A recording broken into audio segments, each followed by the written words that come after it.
જય શ્રી કૃષ્ણ। તો અત્યારે ગુજરાતમાં હીટ વેવનું પ્રમાણ બહુ જ વધી રહ્યું છે અને ચેતવણી પણ આપી દીધી છે કે અત્યારે બધા પોતપોતાનું તો ધ્યાન રાખે જ છે, પણ પોતાની આજુબાજુમાં રહેનારા લોકોનું પણ ધ્યાન રાખે। કોઈને છત્રીની જરૂર હોય તો એમને છત્રી લઈ આપો। પાણીની પણ વ્યવસ્થા જો બની શકે તો કરો રોડ પર, જેથી કરીને કોઈ રસ્તામાં તરસ્યું ના રહે। તો તમારું શું કહેવું છે?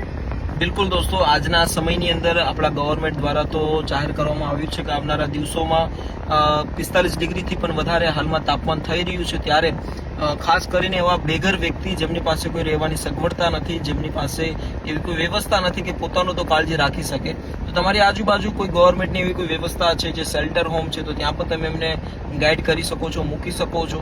અને બસ આપણે આપણું તો ધ્યાન રાખીએ છીએ, પણ બસ એક માનવતાને ખાतिर આપણે એકબીજા લોકોનું પણ ધ્યાન રાખીએ। દોસ્તો, તમને જો અમારો મેસેજ સારો લાગ્યો તો તમે પણ 5 જણાને આ મેસેજને શેર કરો અને તમારી આજુબાજુ લોકોની મદદ કરો। Thank you so much. જય માતાજી।